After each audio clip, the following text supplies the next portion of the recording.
You stand at the entrance of the Padmanabhaswamy Temple as the first light of dawn breaks over Thiruvananthapuram. The 7-story Gopuram towers above you, its intricate stone carvings depicting gods, demons, and celestial dancers caught in eternal poses. The morning air carries the scent of incense, jasmine, and ghee lamps. This is not just any temple. You are about to enter what might be the wealthiest religious institution on earth. As you remove your shoes and step onto the cool stone floor, you feel it immediately, a subtle vibration, as if the very foundations are humming with ancient prayers uttered over millennia. The temple priests have been awake since 3:30 a.m., performing rituals unchanged since the 16th century. You've arrived just as the temple opens to devotees at 6:30 a.m. after the morning Abhishekam has been completed. This way, says your guide, a man whose family has served the temple for 7 generations. I will show you what tourists never see. He leads you past the main crowd toward a quieter corridor. Do you know the true name of this city? He asks. Thiruvananthapuram, the city of Lord Anantha. The entire city is named for the cosmic serpent upon which our Lord reclines.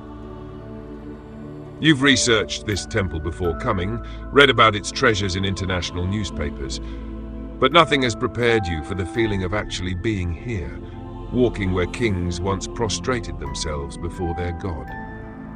The temple you see today is built upon layers of history. Our earliest written records mention this site in Tamil texts from the 8th century, but the oral traditions speak of foundations far older. He stops before an intricately carved pillar. Look here, he says, pointing to weathered Sanskrit inscriptions. This speaks of sage Divakara Muni, who first established a shrine here after experiencing a divine vision. He saw Lord Vishnu in his cosmic form, so vast that the human eye could only perceive parts of him. The head here in Thiruvananthapuram, the torso at Thripadsavam, and the feet reaching all the way to Thiruvalam. You run your fingers over the ancient letters, feeling a connection to people who stood in this same spot 1,000 years ago. But there is another origin story, your guide says, his voice dropping to a near whisper. Have you heard of Parashurama, the warrior sage? You nod, recalling the axe-wielding avatar of Vishnu. It is said that after reclaiming Kerala from the sea by throwing his divine axe, Parashurama established 108 temples throughout the land. This one, he gestures to the walls around you, he built with his own hands. Think of it, the deity creating his own place of worship. As you move deeper into the temple complex, the crowds thin out. Most tourists and casual devotees stay in the main halls, but your guide, recognizing your genuine interest, is taking you through less traveled passages. Now I will show you something few get to see, he says, turning down a narrow corridor lined with flickering oil lamps. Shadows dance along the ancient stone walls, casting eerie, shifting shapes as the air grows cooler, thick with the scent of sandalwood and burning ghee. The passageway opens into a small chamber where an elderly priest sits cross-legged before a modest yet sacred shrine. His white robes are pristine, his forehead marked with sacred ash. As you step forward, he looks up, his gaze piercing, as if measuring the weight of your soul. His eyes, deep, ancient and knowing, hold the wisdom of centuries. After a long, silent moment, he nods. Permission granted. This is the spot where King Marthandavarma changed the destiny of our kingdom forever. Your guide says, his voice hushed in reverence. Do you know what makes this temple unique among all temples in India? His voice thick with the gravity of the story. In 1750, King Marthandavarma performed an unprecedented act. He knelt on this very stone and performed the Tripadi Danam, the gift at the holy feet. He surrendered his entire kingdom to Lord Padmanabhaswamy. A silence settles over the chamber, heavy and profound. Then the old priest speaks, his voice surprisingly strong for his frail frame. The king declared himself Padmanabhaswamy, servant of the Lord. From that day forward, all rulers of Travancore would rule only as trustees of the deity. Even during British colonization, this arrangement was respected. You feel a strange stirring in your chest, an unexpected awe at the depth of this devotion, the sheer magnitude of a ruler surrendering his empire to his god. The priest, then with a knowing look, he says, "This is why the treasures beneath our feet are so contested. They belong neither to government nor to royal family, but to the Lord himself." Your heart pounds. "The treasures," you murmur, barely aware that you're speaking aloud. "Are the stories true?" Your guide and the priest exchange a glance, one of silent understanding. "Come," the guide says, "I will show you where they found them."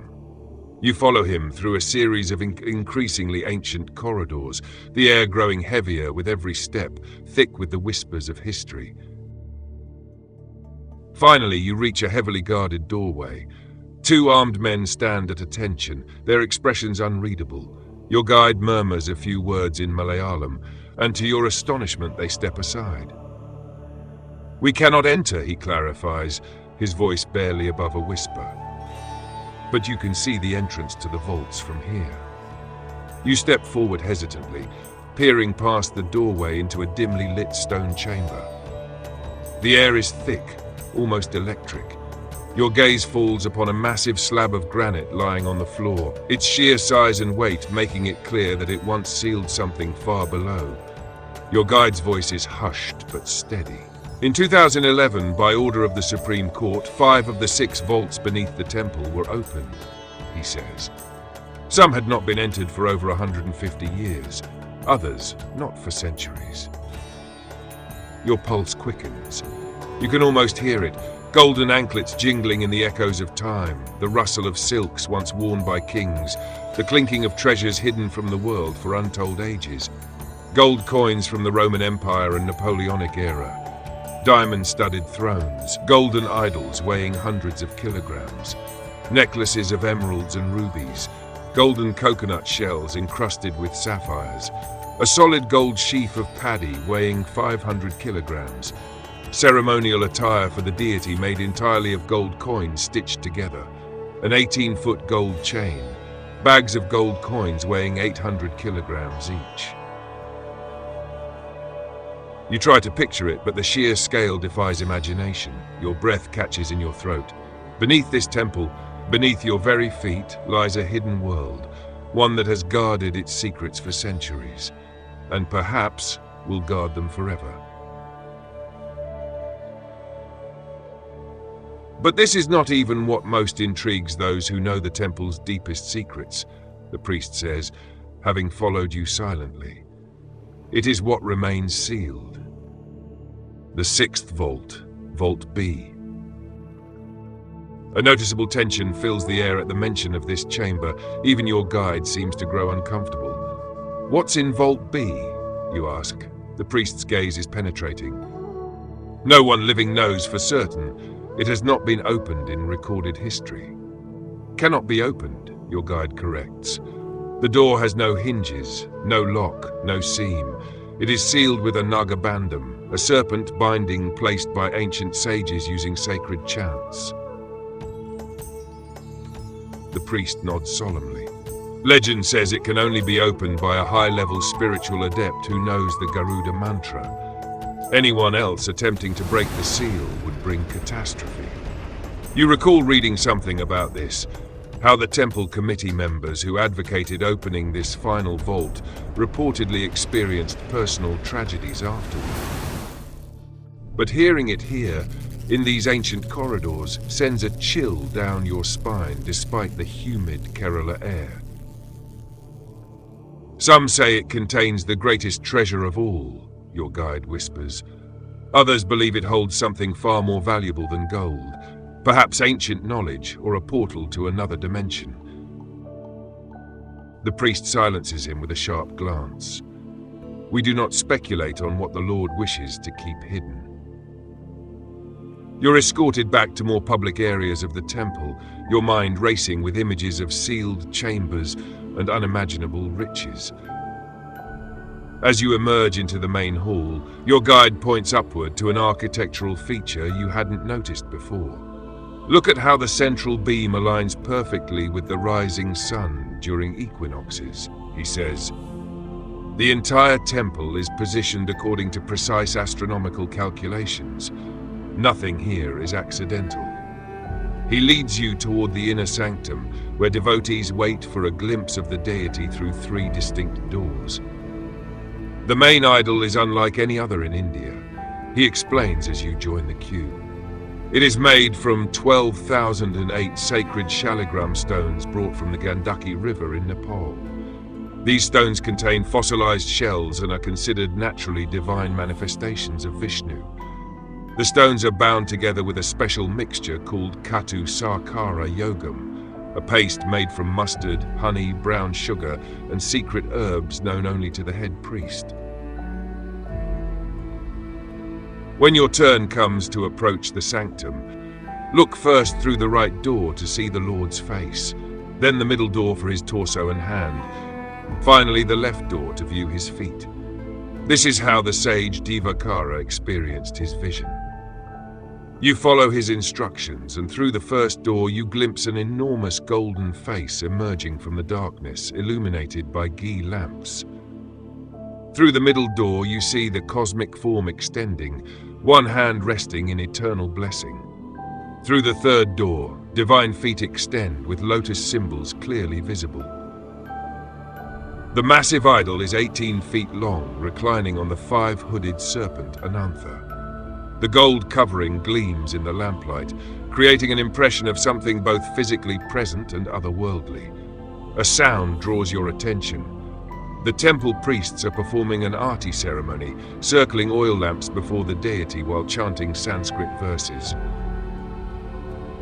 The smoke curls upward, and for a moment, in the hazy light, you could swear the deity's eyes moved. "Did you see that?" you whisper to your guide. He smiles knowingly. The Lord sees all who come before him. After the ceremony concludes, he leads you to the temple tank, Padmatirtham, a serene pool predating the current temple structure. It is said that this pool connects to the sea through underground tunnels, he says as you gaze into the clear water. Just as the cosmic ocean where Vishnu truly rests connects to all waters in all worlds. You notice elderly devotees pressing their ears against a particular section of wall near the tank. What are they doing? They are listening for the sound of the cosmic ocean. Many claim to hear waves crashing, though we are kilometers from the sea. Scientists have investigated but found no explanation. As the morning progresses, he shows you more of the temple's wonders. The massive stone lamp towers, the intricate wood carvings depicting scenes from the Puranas, the ancient kitchen where prasadam is prepared using only traditional methods. Each day, a specific amount of pal payasam, sweet milk pudding, is offered to the deity, he says as you pass the kitchen. Unlike other temples where portions of the offerings remain, here the entire offering is consumed.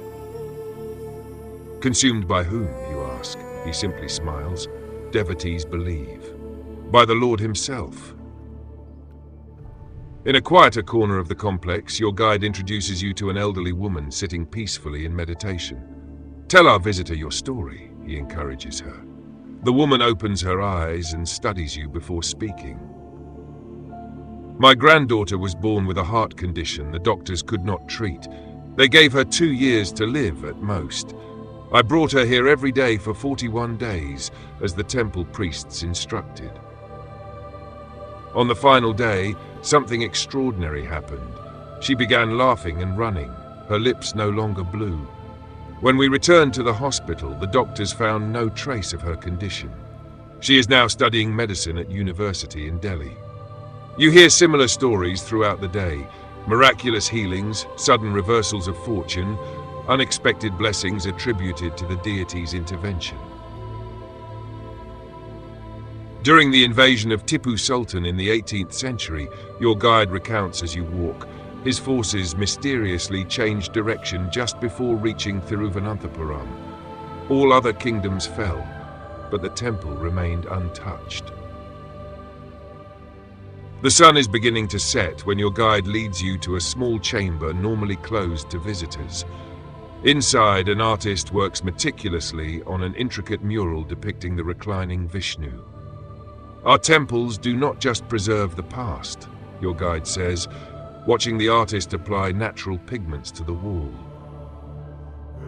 They keep ancient knowledge alive. The artist looks up from his work.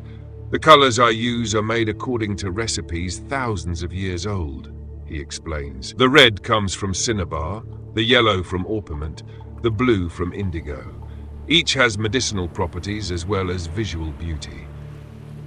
The walls themselves are prepared with a special plaster containing lime, sand, jaggery, and extracts from specific plants. These murals will last for centuries because we follow the ancient methods. You stand at the eastern exit of the temple as the final bells of evening arti ring out. The Gopuram is now illuminated against the darkening sky, its ancient silhouette a shadow against the stars. What do you think lies in Vault B? You finally ask your guide directly. He considers the question carefully before answering. In our tradition, there are certain things humans are not meant to possess or even know, he says. Perhaps the unopened vault is not about what material treasures it might contain, but about what it represents, the necessary mystery at the heart of faith. Some doors are meant to remain closed, not because what lies behind them is dangerous, but because the act of respecting the boundary is itself sacred. As you thank him and turn to leave, he places a small cloth packet in your hand, temple prasadam, blessed food. The Lord has seen you, he says simply. Now you will carry a piece of this place wherever you go. Walking away from the temple, you look back one last time at its imposing structure silhouetted against the night sky. You realize that despite all you've learned today, you've barely scratched the surface of this ancient place's mysteries. Like Vault B itself, the deepest secrets of Padmanabhaswamy Temple remain sealed, waiting for those with the wisdom to truly understand them. The wealth measured in gold and jewels, staggering as it may be, pales against the true treasure. An unbroken spiritual tradition that has survived invasions, colonization, political upheaval, and the relentless march of modernity. In a world obsessed with unlocking, exposing, and monetizing every mystery, this temple guards something increasingly rare, the sacred unknown. And somewhere beneath your feet, behind an unopenable door, the final secret waits, perhaps for eternity.